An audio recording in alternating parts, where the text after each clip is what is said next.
में बहुत ज्ञानी पंडित रहा करता था। पंडित आजू बाजू के सारे ही गांवों में बहुत प्रख्यात था और इसी वजह से धनवान भी। पंडित का परिवार ज्यादा बड़ा नहीं था। पंडित अपनी पत्नी के साथ अपने बहुत बड़े घर में अकेला रहता था, क्योंकि पंडित को कोई बेटा था नहीं और एक बेटी थी जिसका विवाह पास के गांव वाले एक श्रीमंत लड़के से हो चुका था। पंडित ने शादी से पहले अपने होने वाले दामाद की अच्छे से जांच पड़ताल की थी और अपनी बेटी का भविष्य भी ठीक से पढ़ा था। तब जाकर उसने बेटी की शादी की थी, लेकिन चंद सालों में ही पंडित का दामाद बुरी आदतों के चंगुल में फंस गया। जुआ और शराब की बुरी लत ने उन्हें सड़क पर लाकर रख दिया था। अपनी बेटी की ऐसी दुर्दशा देखकर पंडित की पत्नी काफी दुखी होती थी और अक्सर पंडित को कहा करती थी, तुम जाकर उनकी मदद कराओ। पंडित हमेशा अपनी बीवी को यह कहकर उनकी मदद करने के लिए मना कर देता था कि अभी कुछ समय तक उनका बुरा वक्त चलना है। हम चाहे कितनी ही कोशिश कर ले, जो उनके नसीब में नहीं है वह उन्हें नहीं मिल पाएगा। पंडित की ऐसी बातों से उसकी पत्नी काफी दुखी हो जाया करती थी और मन ही मन सोचती थी कि कैसा स्वार्थी पिता है, अपनी बेटी को इतने कष्टों में देखकर भी उसकी मदद करने के लिए मना करता है। आखिर भगवान ने जो इतना सारा धन धान्य दिया है उसका क्या करेंगे? हमें कोई और औलाद भी तो है नहीं, ले देकर एक यही बेटी है और उसके लिए भी कुछ नहीं करेंगे तो किसके लिए करेंगे? पंडित ऐसा नहीं सोचता था। ऐसा नहीं है कि पंडित अपनी पुत्री से प्रेम नहीं करता था, लेकिन उसने अपनी पुत्री की कुंडली इतने अच्छे से पढ़ी थी और वह यह पहले से ही जानता था कि वह चाहे किसी भी लड़के से शादी करती है, लेकिन उसके जीवन में यह समय आने वाला ही था और बिना इसे भुगते उसे छुटकारा नहीं मिलने वाला था। एक दिन खाने पीने के लिए भी मोहताज हो चुके पंडित के बेटी और दामाद उसके घर पर आए। पंडित ने और उसकी बीवी ने दोनों का खूब आदर सत्कार किया और खूब अच्छा खाना खिलाया। बेटी और दामाद की पंडित से सहायता मांगने की हिम्मत ना हुई, इसलिए वह बिना बोले ही वापस अपने घर को लौटने लगे। लेकिन माँ तो माँ ही होती है, पंडिताइन से रहा नहीं गया और बिना पंडित की इजाजत के उसने चोरी छुपे बूंदी के लड्डू बनाकर उसमें सोने के सिक्के रख दिए और बेटी और दामाद को दे दिए, ताकि बेटी और दामाद की कुछ आर्थिक सहायता हो सके।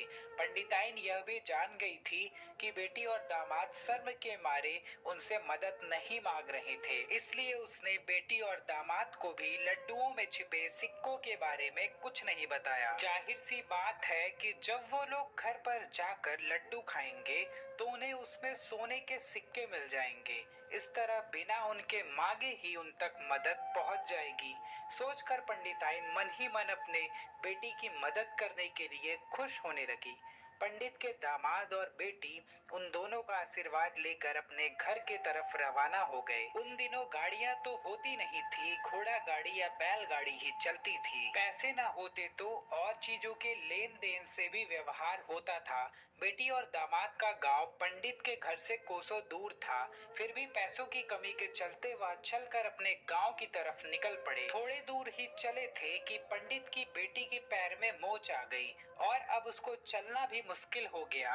पंडित के दामाद ने जब देखा कि उसकी बीवी अब बिल्कुल चलने में सक्षम नहीं है, तो उसने एक टांगा अपने घर तक किराए पर ले लिया। दोनों पति पत्नी टांगे में बैठकर घर तक पहुंच गए, लेकिन टांगे वाले को देने के लिए उनके पास पैसे नहीं थे, इसलिए पंडिताइन ने जो बूंदी के लड्डू उन्हें दिए थे वही किराए के तौर पर उस टांगे वाले को दे दिए।